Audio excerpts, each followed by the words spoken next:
Selamat datang di channel Roman Kehidupan, channel yang menceritakan novel dengan judul Kaya Dalam Semalam. Jangan lupa like, komen, dan subscribe. Selamat mendengarkan.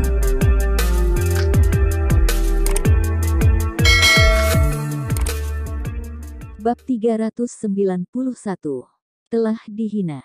Nona Huangrong benar-benar membuat orang menambah wawasan.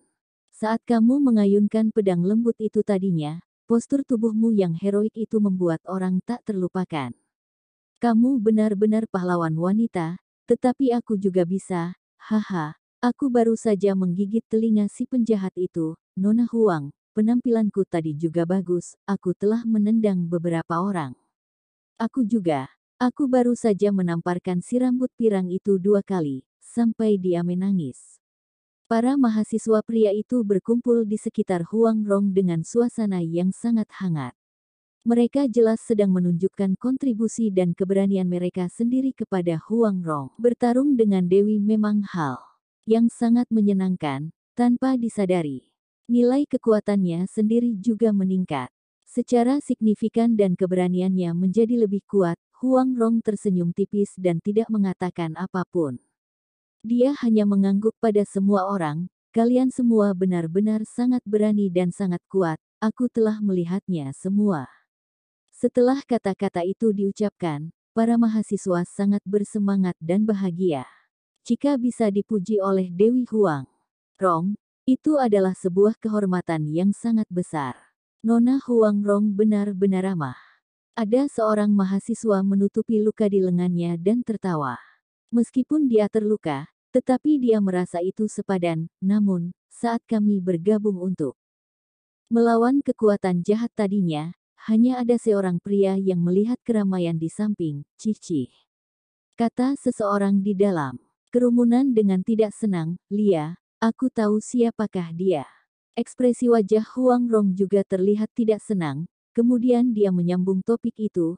Semua orang melirik Qinlang dan mungkin saja karena Huangrong yang sengaja menghasutnya, sehingga tatapan dari semua orang langsung tertuju pada Qinlang, dengan kesan yang bingung dan menghina. Adapun tentang Zhongyu, semua orang menatapnya dengan stagnan. Ada seorang gadis yang begitu cantik di dunia ini, tetapi tampaknya dia memiliki hubungan yang tidak biasa dengan pria ini, iri dan menghina. Apakah orang itu masih terbilang seorang pria? Cici, sungguh memalukan. Diperkirakan dia sudah ketakutan sampai kencing di celana. Lagi pula, ini adalah adegan besar, yang hanya bisa muncul di televisi. Idiot, sungguh idiot, jika aku begitu idiot, lebih baik aku bunuh diriku sendiri. Dia masih tidak merasa malu untuk melihat kita di samping, sungguh. Orang-orang mengikuti tatapan Huangrong dan mulai menghina Qinlang. Zhongyu mengerutkan kening. Lalu dia meremas sudut pakaian Qinlang. Ayo kita pergi. Dia sudah baik-baik saja sekarang. Dia takut bahwa setelah Qinlang marah, dia akan melemparkan orang-orang itu ke atas langit, tetapi tak terduga bahwa pikiran Qinlang 10 kali lebih tenang daripada orang biasa sekarang dan kata-kata dari orang-orang itu tidak sebanding dengan embusan angin di telinganya. Qinlang tertawa. Giginya yang putih dan sudut mulutnya yang tegas tidak terlihat seperti orang yang idiot. Sebaliknya, ketampanannya malah membuat orang terpesona. Saat ini, ada seorang mahasiswi yang keluar untuk membela Qinlang. Mengapa kalian mengatakannya? Saat kaki dari teman sekelas kita dipukul sampai patah, bukannya kalian juga diam? Sekarang sudah jelas kalian tergerak, Hais, lupakan saja.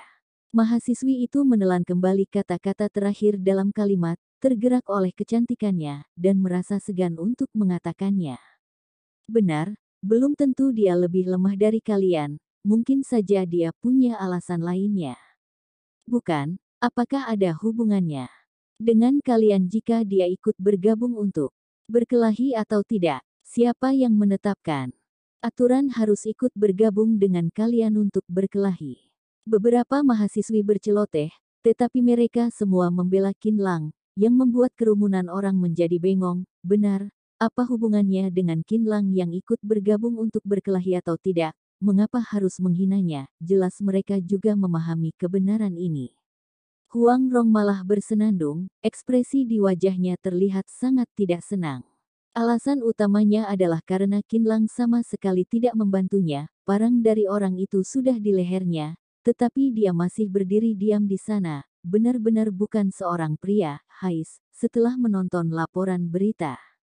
Di televisi, Huang Rong menunggunya di sini.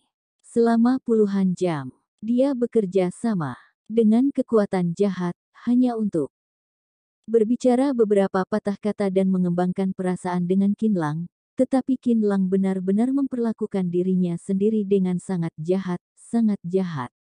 Dia sudah kecewa pada Qin Lang sekarang. Master bela diri apa-apaan, mungkin saja dia adalah banci yang disanjung oleh pengiklan dan berpura-pura terlihat sangat dingin, seperti master yang tiada taraf. Apakah pria yang menipu dunia seperti ini masih kurang banyak? Sudahlah, kalian semua jangan menggertak pria yang lemah itu lagi, dia juga bukan tidak ingin membantu, hanya saja tidak berani, kita tidak boleh memperlakukannya dengan sangat kasar. Kata Huang Rong sambil menghela nafas. Kata-katanya sangat oke, jangan menggertak pria lembut. Seperti itu, dia tidak selalu ingin membantu, hanya saja kita terlalu berani. Kita tidak bisa terlalu kasar. Huang Rong menghela nafas dan berkata, kata-katanya sangat jahat dan membawa kesan kecewa yang sangat berat, tetapi dia sebenarnya berpikir ya sudahlah, kekagumannya terhadap pria itu awalnya sudah paham dan berakhir. Ekspresi wajah Qin Lang terlihat biasa saja. Dirinya sendiri akan bersikap murah hati hari ini dan melepaskan mereka semua pergi.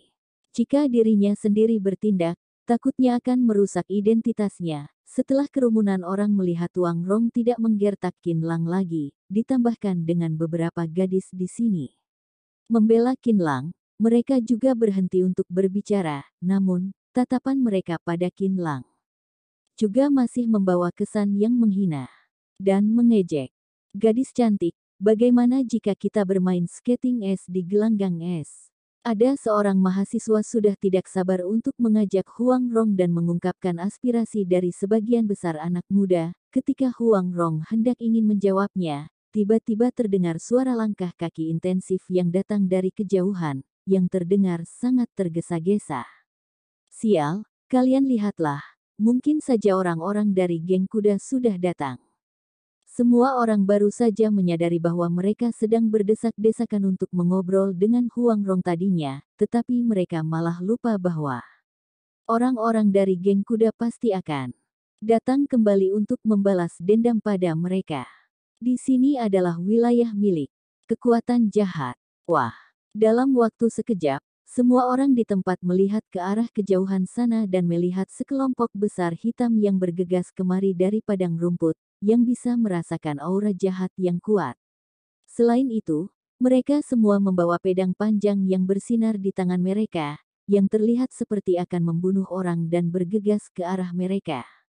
Ini, ada apa ini? Semua orang tercengang dan ada beberapa orang dari mereka ketakutan sampai kakinya melemas. Mereka hanyalah marah sesaat tadinya, tetapi kebanyakan dari mereka sudah kembali tenang untuk sekarang.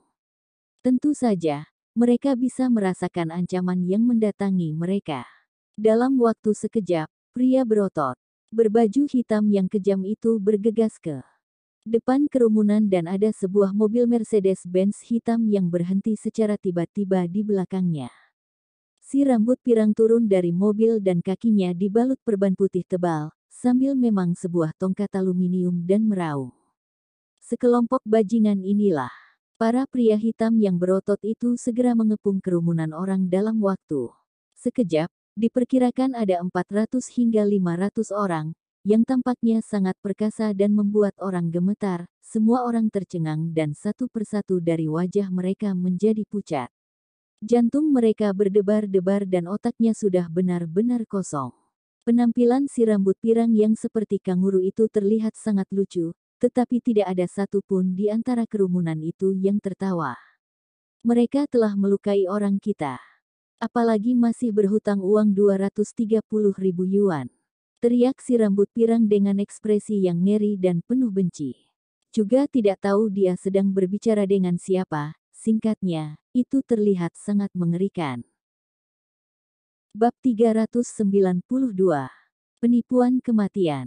Juga tidak tahu siapa yang sedang berbicara dengan si rambut pirang, hanya melihat si rambut pirang membawa tongkatnya dan terlatih-tatih ke depan orang-orang, lalu dia menatap sekelilingnya dengan kejam dan berkata, "Katakanlah, bagaimana cara untuk menyelesaikan masalah ini?" Setelah itu, ratusan pria berotot mengangkat pedang panjangnya secara bersamaan dan membuat persiapan untuk dibunuh. Suasana yang mengerikan telah menyelimuti seluruh tempat, orang biasa sama sekali tidak bisa menanggung momentum ini. Ada orang penakut yang tidak tahan untuk mengompol di celananya, seharusnya tidak menyinggung orang. Orang dari geng kuda tadinya. Kaki dari semua orang gemetar, mereka bahkan tidak berani bernafas.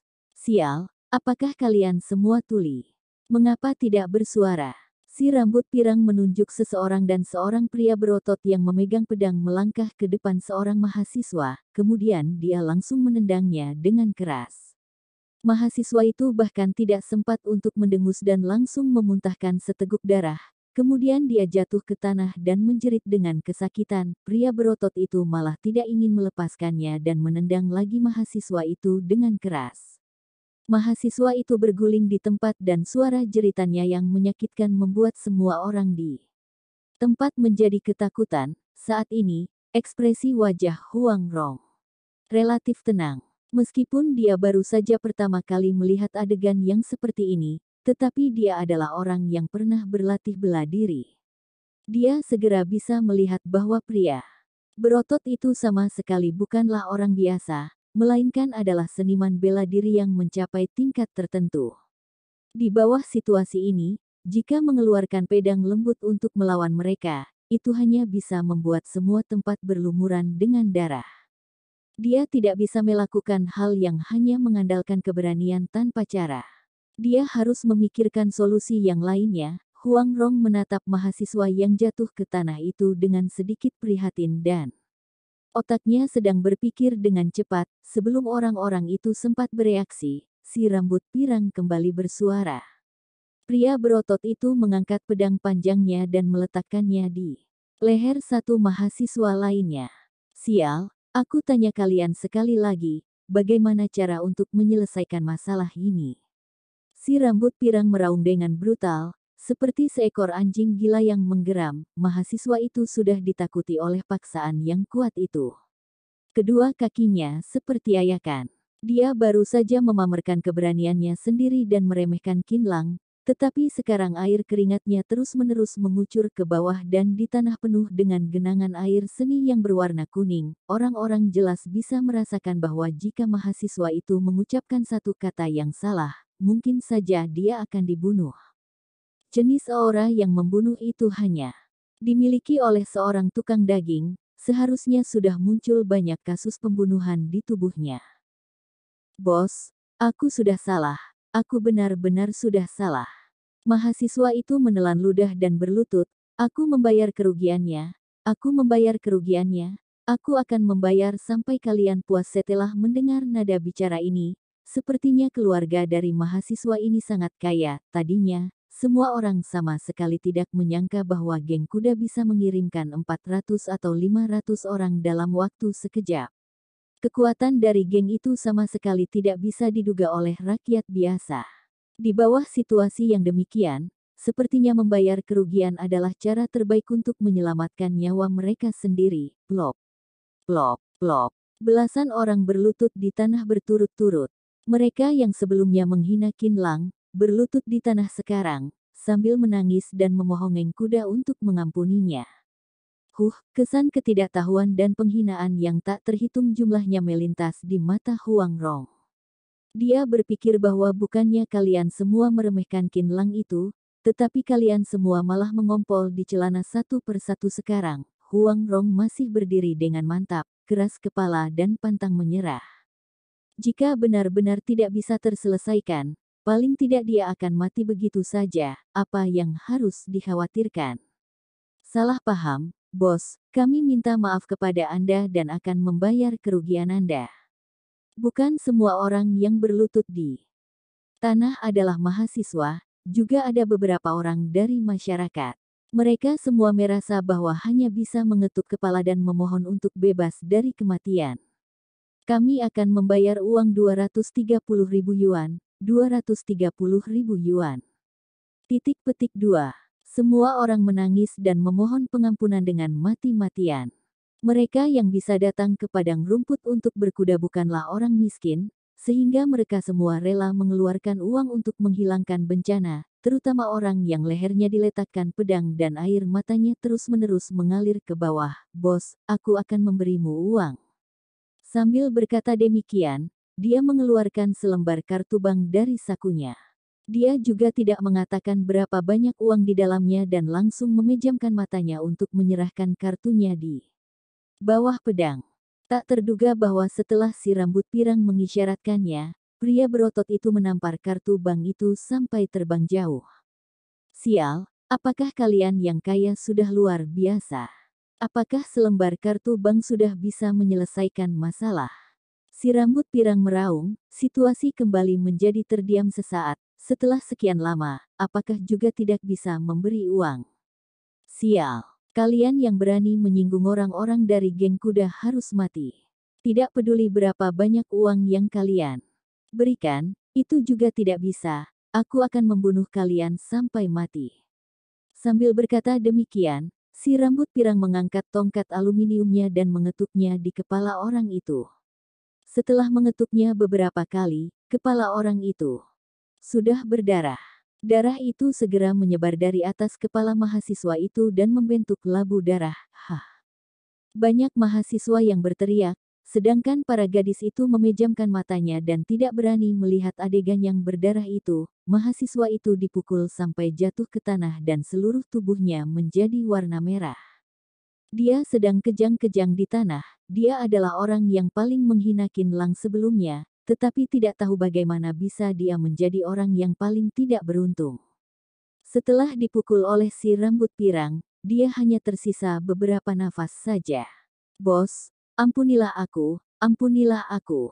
Aku bisa memberi kompensasi apapun pada kalian, aku bisa melakukan apapun yang kamu ingin kulakukan. Aku akan memberimu setengah dari harta keluargaku. Bos, jangan pukul aku sampai mati, berilah aku kesempatan, berilah aku kesempatan. Diperkirakan bahwa bocah itu sudah benar-benar putus asa setelah dipukul. Kemudian dia mulai berbicara omong kosong, seharusnya dia sudah ditakuti sampai tidak berani lagi, jika dibandingkan dengan nyawa dan kekayaan, apa yang disebut dengan martabat. Orang-orang dari geng kuda pastinya bukan orang yang bisa ditakut-takuti. Bisa, si rambut pirang berhenti untuk mengetuk tongkat aluminiumnya. Dia menghirup asap, lalu menghembuskannya keluar dan berkata dengan ngeri, kamu sendiri yang berkata bahwa aku bisa memintamu melakukan apapun. Baiklah, apakah kalian semua setuju dengan apa yang dia katakan? Para preman di tempat memelototi ke arah kerumunan. Bagaimana bisa semua orang itu mengucapkan kata tidak, kemudian mereka mengangguk dan membungkuk, setuju, setuju. Oke, kalian juga tidak rugi, uang juga bisa jika dibandingkan dengan nyawa.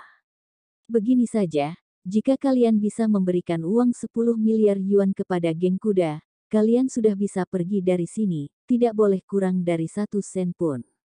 10 miliar yuan. Apa? 10 miliar yuan. Kerumunan orang yang awalnya menghela nafas dengan lega kembali panik. Lagi, 10 miliar yuan, apakah mereka tidak salah mendengarnya?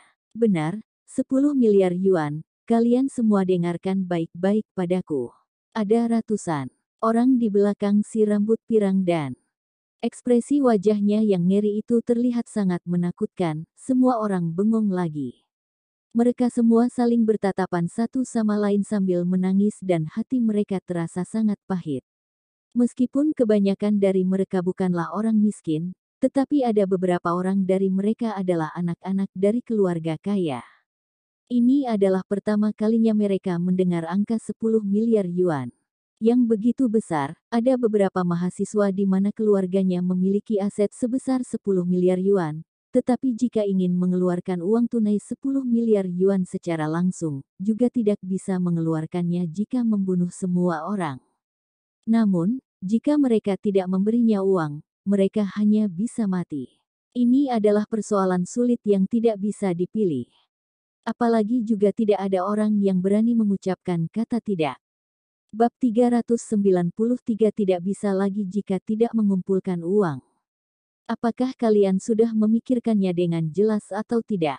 Bayar atau tidak? Si rambut pirang sudah kehilangan kesabarannya dan meraung keras. Bayar, bayar, bayar. Titik petik 2. Sekelompok orang berlutut di tanah sambil mendesis dan mengeluarkan senyuman yang jauh lebih jelek daripada menangis. Bos, kami berdiskusi dulu, kamu tenang saja, kami akan segera selesai untuk mengumpulkan uangnya. Cepat, aku beri kalian waktu 10 menit, Heizi, perhatikan jamu dengan baik-baik. Si rambut pirang meraung dengan tidak sabar. Heizi adalah pria berotot yang membantu si rambut pirang untuk memukul mahasiswa itu. Setelah dia menjawabnya, dia menyimpan pedangnya, lalu mengeluarkan jamnya dengan ekspresi yang kosong dan mulai menghitung waktu. Saat ini, beberapa orang dari geng kuda berlari ke dalam arena berkuda untuk mengeluarkan beberapa kursi. Si rambut pirang melirik ke dalam mobil, seolah-olah dia telah mengikuti beberapa instruksi dan kemudian duduk di atas kursi. Dari situasinya, sepertinya ada orang yang menginstruksi rambut pirang di belakangnya. Hanya saja mungkin saja orang itu duduk di dalam mobil dan tidak ingin keluar. Nama dari mahasiswa yang mengompol di celananya dan berlutut di tanah itu adalah Yu Xiaozong. Dia adalah tuan muda pertama dari grup Yu. Dia biasanya disanjung oleh orang lain. Bagaimana mungkin dia pernah mengalami penderitaan yang seperti ini? Dia juga tidak berani menelepon untuk memanggil orang. Dia hanya ingin segera melarikan diri dari tempat ini. Setelah melihat si rambut pirang telah menyetujui persyaratannya, dia merangkak ke sisi teman sekelasnya sambil menangis dan berkata, "Kalian semua pikirkanlah caranya, atau tidak kita akan mati." Orang-orang yang berlutut di tanah itu segera bangun dan berkumpul menjadi sekelompok. Mereka mulai berdiskusi dengan getir tentang bagaimana untuk memberinya uang 10 miliar yuan. Ketika semua orang sedang berbicara, mereka semua mengalihkan tatapannya ke Huang Rong. Sekarang Huang Rong telah menjadi tulang punggung mereka, apalagi para turis yang sedikit tua juga sangat menghormati Huang Rong, karena hanya Huang Rong sendiri yang terlihat relatif tenang dan sepertinya tidak takut pada apapun. "Huang Rong, apakah keluargamu punya uang?" tanya Yu Xiaozong dengan ngetir. Tidak masalah jika bisa terkumpul sedikit uang, orang banyak sudah berarti kekuatannya besar. Melarikan diri adalah cara yang tepat. Seorang pria muda yang berusia sekitar 25 atau 26 tahun di sampingnya terlihat sangat gugup dan berkata dengan suara rendah, "Kali ini, seharusnya orang-orang dari geng kuda telah memaksa kita ke jalan buntu. Kamu lihatlah orang-orang itu yang galak dan brutal, apalagi aura membunuh di tubuh mereka sangat kuat, sepertinya adalah sosok karakter yang membunuh orang tanpa berkedip mata. Jika kita tidak mengambil uang sekarang, kita tidak akan bisa lari." Yu Xiaozong segera berkata, "Benar, aku setuju dengan kakak ini, lebih baik kita mengambil uang sekarang." Orang yang pintar juga bisa melihat situasi dan menghindari situasi yang buruk agar tidak merugikan diri sendiri, apalagi kita juga tidak bisa memprovokasi tim itu yang terdiri dari ratusan orang. Setelah Yu Xiaozong selesai berbicara, orang-orang itu menundukkan kepalanya dengan frustrasi. Semua orang mengerti dengan kebenarannya, bahwa kekuatan dari geng kuda jauh lebih kuat. Jika dibandingkan dengan geng kuda, hubungan mereka seperti hubungan antara serigala yang kelaparan dan daging, tidak mungkin jika tidak termakan. Saat Huang Rong baru saja ditanya apakah dia punya uang atau tidak, dia sekarang juga tahu bahwa sulit untuk melarikan diri dari bahaya sesaat, tetapi pada dasarnya dia adalah orang yang sangat kuat. Saat melihat semua orang seperti ini, dia juga merasa sangat cemas. "Keluargaku punya uang, tetapi masalahnya adalah orang-orang itu sangat rakus.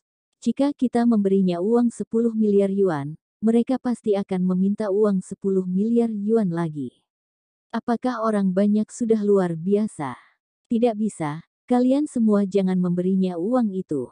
Setelah melihat sikap Huang Rong yang demikian, Yu Xiaozong ketakutan sampai mengedipkan mata ke arah Huang Rong, takutnya akan didengar oleh geng kuda. Huang Rong, ini bukan main-main, kita jauh lebih lemah daripada mereka dan harus mengalah pada mereka, kata Yu Xiaozong 9. Benar, jika kita tidak memberikannya, kita akan dibunuh oleh mereka, kita bukan lawannya mereka. Apa yang bisa diselesaikan dengan uang bukanlah masalah, kita harus berpikir. Seperti itu, semua orang membujuk Huang Rong, tetapi di dalam hati mereka semua masih panik. Mereka berpikir bahwa mereka semua harus menyatukan pikiran mereka terlebih dahulu, lalu menentukan pedoman untuk mengeluarkan uang dan menghilangkan bencana. Adapun berapa banyak uang yang bisa terkumpul, itu adalah urusan selanjutnya. Huang Rong malah sama sekali tidak menyerah. Kemudian dia berkata, kalian semua tampaknya sedang berpura-pura. Kalian semua seharusnya berasal dari keluarga yang terkenal di Yanjing, tetapi kalian bahkan tidak berani kentut setelah digertak oleh orang lain. Jika ingin aku yang mengatakannya, mereka yang bisa bersikap sombong dan mendominasi semuanya disebabkan oleh kesepakatan dari kalian. Bisakah kalian sedikit berani? Setelah Huang Rong berkata demikian, semua orang menutupi mulut mereka. Wajah mereka mengungkapkan rasa malu dan hati mereka penuh dengan perasaan yang campur aduk. Tentu saja, apa yang dikatakan oleh Huang Rong itu benar, tetapi mereka juga merasa jengkel. Mereka hanya ditakuti oleh situasi ini. Aku rasa sebaiknya kita mengakuinya saja. Orang yang pintar juga bisa melihat situasi dan menghindari situasi yang buruk agar tidak merugikan diri sendiri. Lagi pula, leher kita juga tidak sekeras pedang geng kuda. Anak muda yang berusia 20-an tahun itu menelan ludahnya dan bermaksud bahwa dia sudah siap untuk mengakuinya. Segera ada orang yang mengikutinya, tetapi kata-kata Huang Rong juga bukan tidak berguna seluruhnya. Semuanya mulai berbeda pendapat dan Yu Xiaozong merasa sangat bingung. Waktu selama 10 menit itu sangat cepat, mungkinkah mereka akan dibantai? Ada seorang teman sekelas di samping Yu Xiaozong yang bernama Zhou Dayong. Dia terlihat bodoh dan berkulit hitam. Apa yang dikatakan oleh Huang Rong tadinya telah memberinya banyak keberanian. Ketika dia melihat Yu Xiaozong yang sangat ketakutan, dia merasa sangat-sangat tidak rela dan wajahnya memerah. Kemudian dia berkata, kita juga bisa dianggap sebagai orang yang berkuasa. Jika tidak, kita juga tidak akan memukul orang di sini. Bagaimana bisa kita mengalami penderitaan ini? Atau tidak aku menelepon ayahku dan lihatlah apa yang dia katakan. Yu Xiaozong hampir saja mengompol di celananya lagi. Dia segera menekan Zhou Dayong ke bawah dan berkata dengan suara rendah, diam, diam. Jika mereka telah mendengarnya, tamatlah sudah kita. Zhou Dayong buru-buru menutupi mulutnya dan diam-diam berjongkok. Dewi itu sudah begitu berani tadinya. Jika mereka tidak mengucapkan kata-kata yang sedikit berani, maka mereka benar-benar idiot. Jika kabar ini tersebar di Yanjing, takutnya itu akan menjadi hal yang memalukan dalam seumur hidupnya. Sikap Zhou Dayong sudah mewakili sikap dari semua orang. Uang 10 miliar yuan bukanlah jumlah angka yang sedikit. Kalian kelilingilah aku mencoba untuk menelepon ayahku. Zhou Dayong mengeluarkan ponselnya. Setelah semua orang sudah mengelilinginya, dia menelepon nomor ayahnya secara diam-diam. Sebenarnya, dia tidak tahu bahwa orang-orang dari geng kuda sama sekali tidak takut mereka yang menelepon. Jika ingin mengumpulkan uang, mereka harus menelepon orang di luar. Jika tidak, siapa yang bisa membawa uang 10 miliar yuan untuk keluar? Geng kuda mulai makan daging. Penampilannya saat makan tidak hanya jelek, tetapi bahkan jika kamu adalah dewa, juga harus merobek sepotong daging. Segera, panggilan dari Zhou Dayong sudah terhubung. Ayah, aku dan teman sekelasku sedang bermain di arena berkuda. Alhasil, kami semua telah ditahan oleh orang-orang dari arena berkuda. Di sini adalah wilayah geng kuda. Mereka semua membawa pedang dan meminta uang 10 miliar yuan pada kami. Zhou Dayong menceritakan kronologinya dengan gemetar, yang tampaknya sedang curhat. Apa yang kamu katakan? Terdengar suara ayahnya, Zhou Fu dari dalam panggilan dan nada bicaranya sangat cemas dan ketakutan. Apakah kamu juga berani memprovokasi geng kuda? Wajah Zhou Fu menjadi pucat dan marah sampai seluruh tubuhnya gemetar. Kemudian dia mengutuknya, "Bajingan, apakah kamu sedang cari mati? Beraninya mencari masalah untukku. Apakah kamu bisa menyinggung geng kuda? Cepat, setujulah permintaannya. Aku tidak ingin membelikanmu peti mati nantinya." Brak. Setelah Zhou Fu selesai berbicara, dia langsung menutupi panggilannya. Zhou Dayong memegang ponselnya dengan sangat terkejut, tampaknya ayahnya sangat takut pada geng kuda, kalau begitu dia bahkan lebih tidak berdaya lagi. Ayahku bahkan takut pada mereka dan memintaku untuk menyetujuinya. Zhou Dayong tampaknya getir, ayahnya sendiri pun tidak bisa menyelesaikannya, apalagi dia. Setelah Zhou Dayong menutupi panggilannya, yang lainnya juga mengeluarkan ponsel mereka dan menghubungi keluarga mereka. 1 menit kemudian, Yu Xiaozong juga menutupi panggilannya, bahkan jauh lebih tidak nyaman daripada makan kotoran. Ayahku telah memarahiku dan berkata bahwa dia tidak sanggup untuk memprovokasi geng kuda. Aku rasa lebih baik kita mengumpulkan uang, atau tidak masalah hari ini tidak akan terselesaikan. Diam, semua orang terdiam dan wajah mereka terlihat getir. Bab 394 Geng Idola atau Geng Kekuatan. Huang Rong sama sekali tidak menelepon.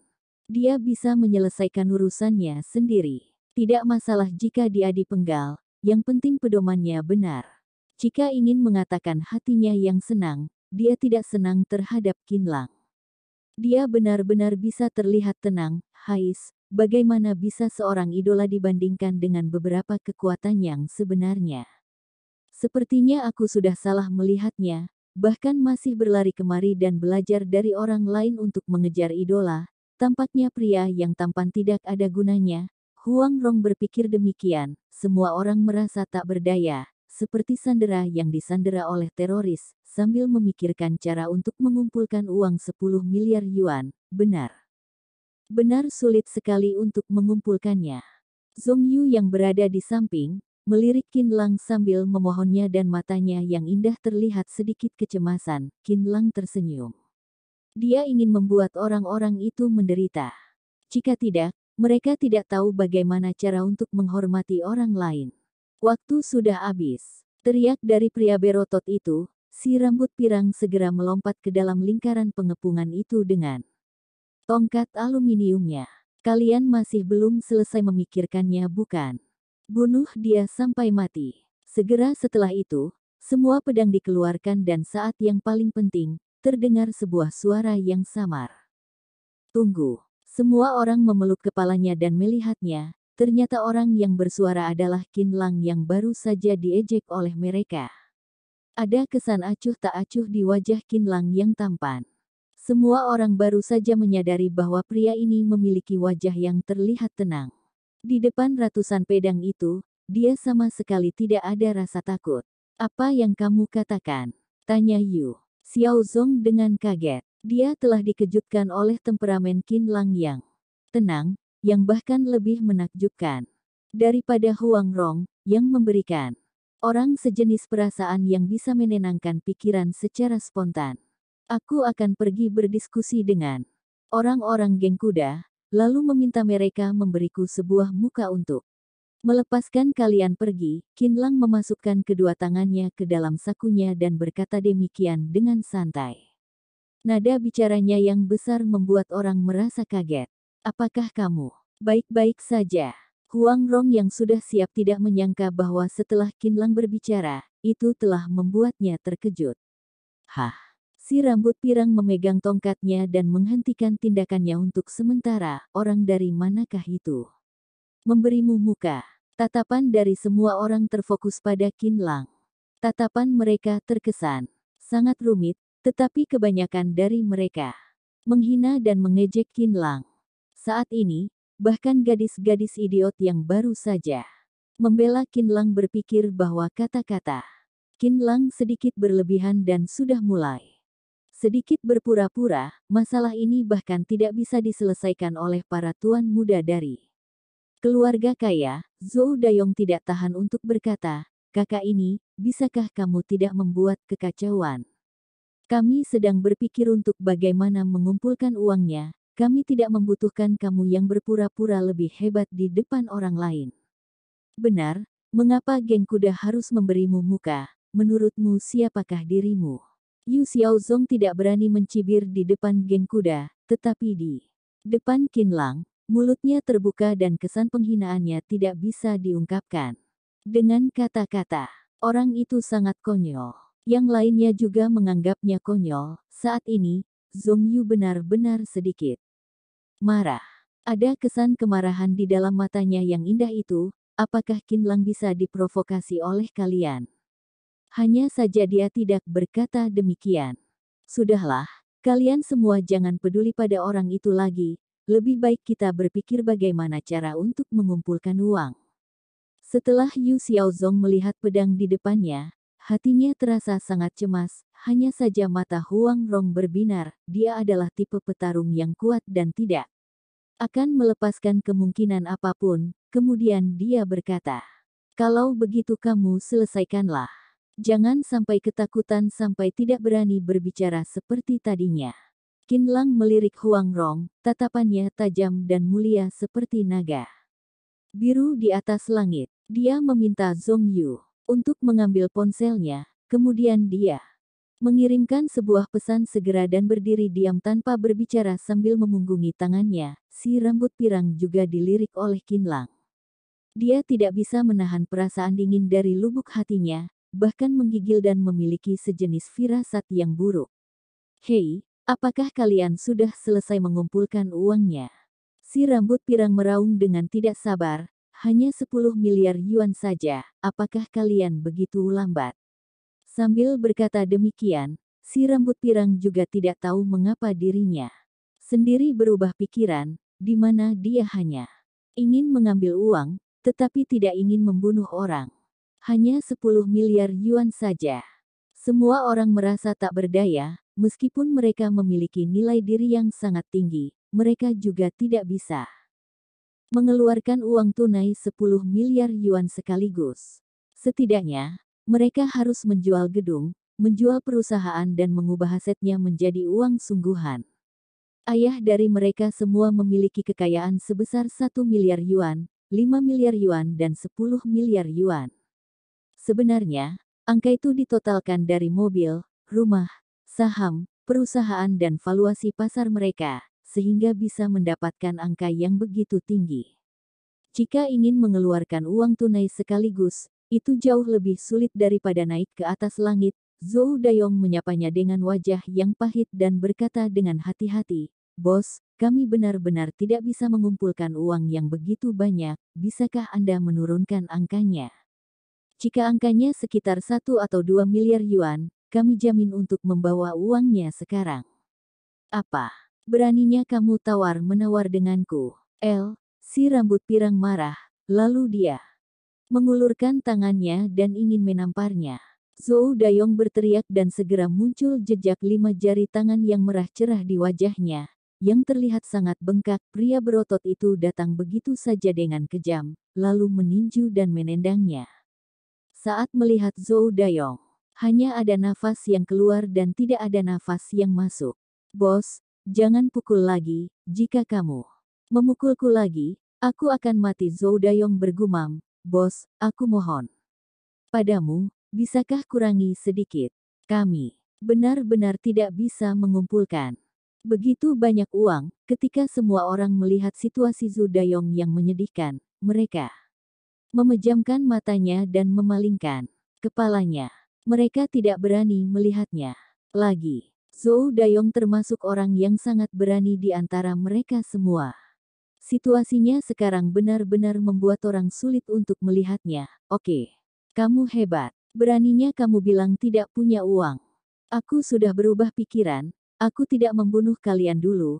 Semua pria berdiri di depanku dan potong 1 jari tangan sekarang. Adapun untuk wanita, setiap orang harus menemaniku selama 1 malam. Si rambut pirang berkata sambil menyeringai, kemudian dia tiba-tiba meraih tangan Huang Rong.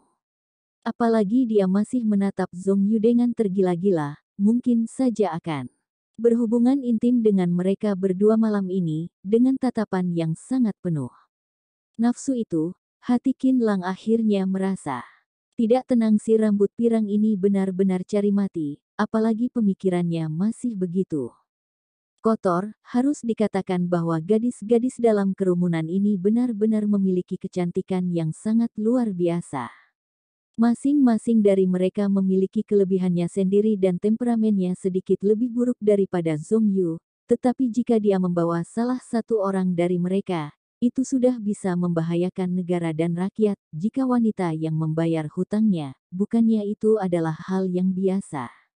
Si rambut pirang telah melakukannya tidak kurang dari 50 kali. Tatapannya yang jahat tertuju pada wajah Huang Rong, yang benar-benar hampir akan menelan Huang Rong, apalagi gadis kecil itu baru saja memukulnya.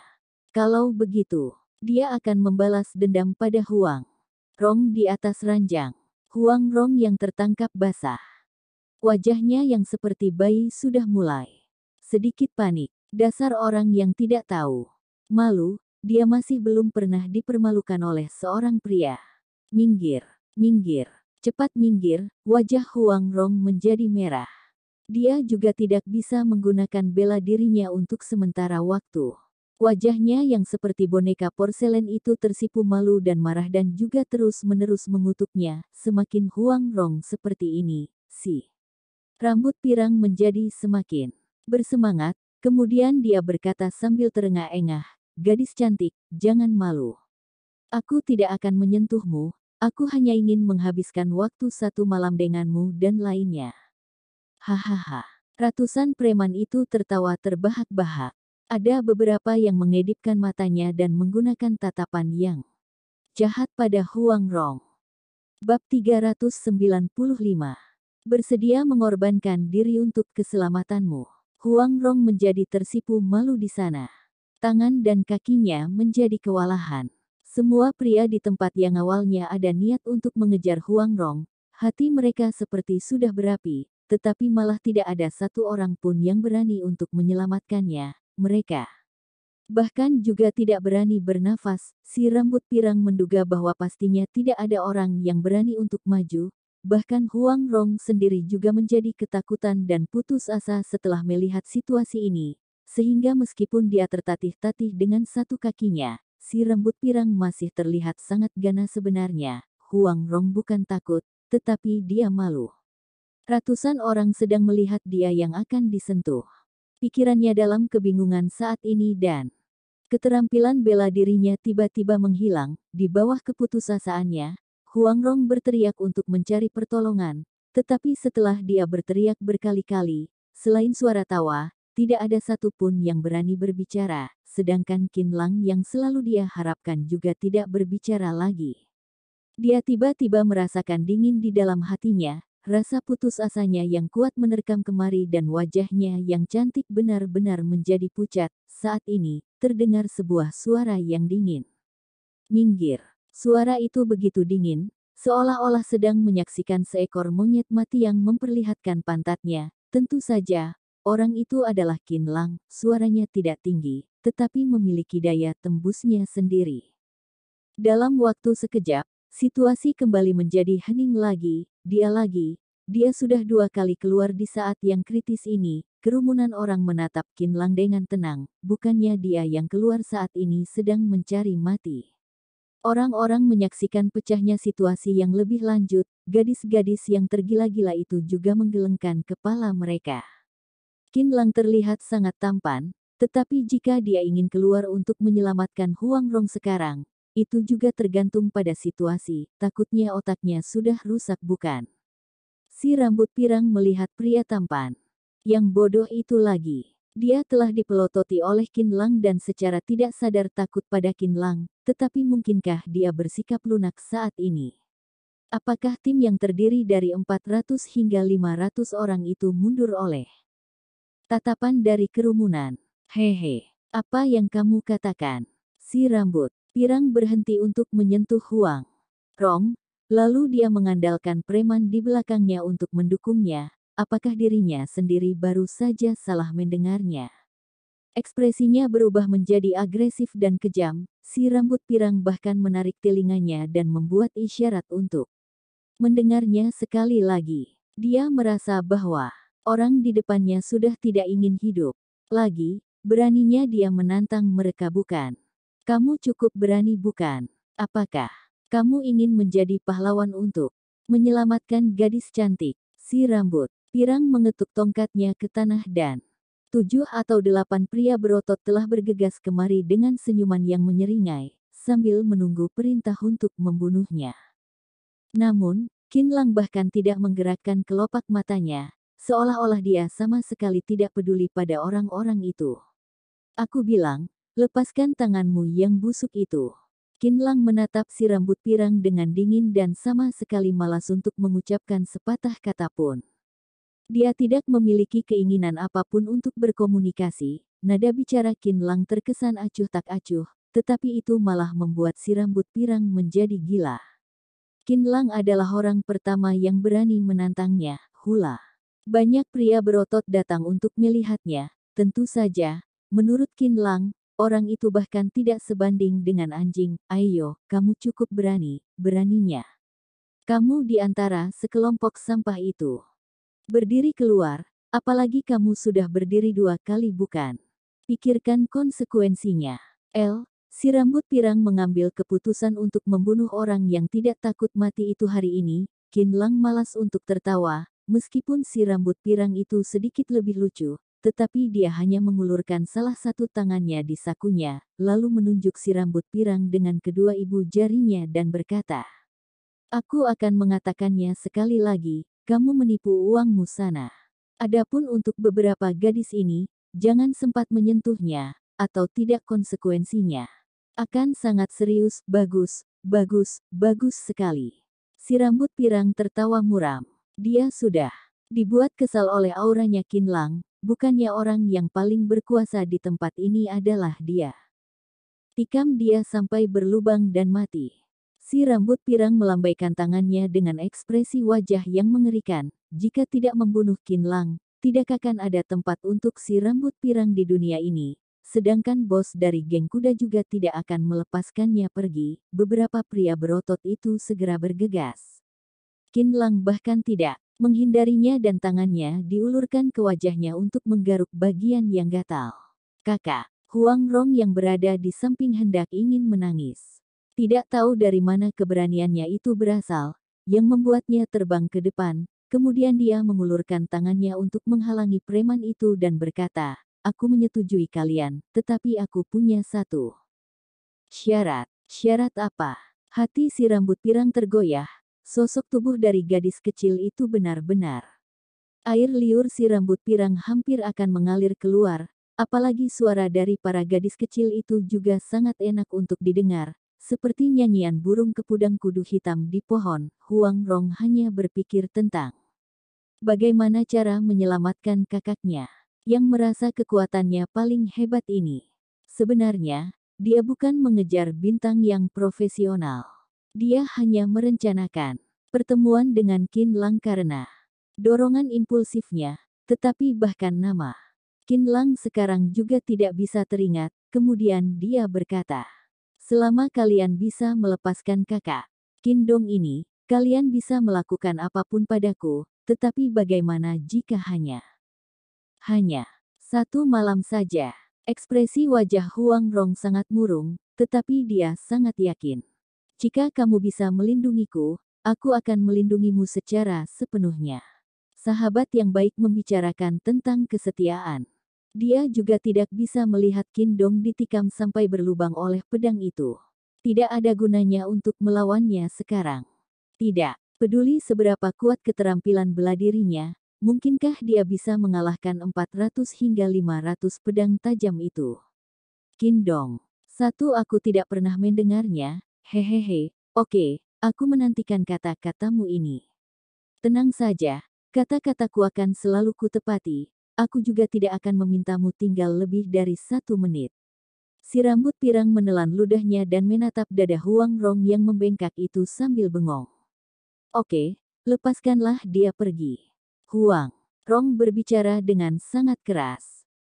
Tindakannya yang setia itu membuat para mahasiswa di belakangnya tercengang.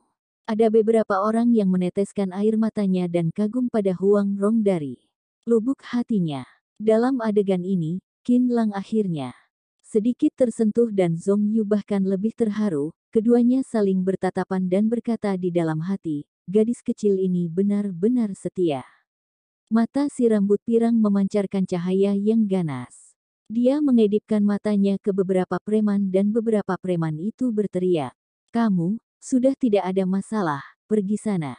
Qin Lang tersenyum dan tidak mengucapkan sepatah kata pun, sedangkan si rambut pirang menatap Qin Lang dan berkata di dalam hatinya, "Jangan merasa bangga. Setelah kamu pergi, aku akan mengirim orang untuk membuntutimu dan membunuhmu. Para gadis kecilku sekalian, tidurlah bersamaku dengan patuh." Hehe, sungguh terbaik. Saat dia memutarkan matanya, kerumunan tiba-tiba menjadi heboh dan formasi dari bawahan si rambut pirang tiba-tiba banyak berubah. Kemudian ada seorang pria berotot yang berlari ke sisi rambut pirang. "Kakak mau, lihatlah di sana." Pria berotot itu berteriak, "Lihatlah bagaimana aku membunuhmu." Si rambut pirang terbangun dari mimpinya dan mengutuknya. Saat mengikuti tatapan dari semua orang ke belakang, dia tercengang sesaat. Terdengar suara langkah kaki yang sangat keras di arena berkuda dan tanah itu sepertinya telah diguncang oleh langkah kaki, seperti drum yang padat. Kemudian, semua orang melihat ke belakang, hanya saja setelah melihatnya, 500 orang dari geng kuda dan ratusan orang rakyat yang menyedihkan di dalam pengepungan itu semuanya tercengang, mata mereka terbelalak dan merasa terkejut yang tidak bisa dijelaskan. Tak, tak, tak, tak. Suara langkah kaki dari kejauhan itu mulai mendekat.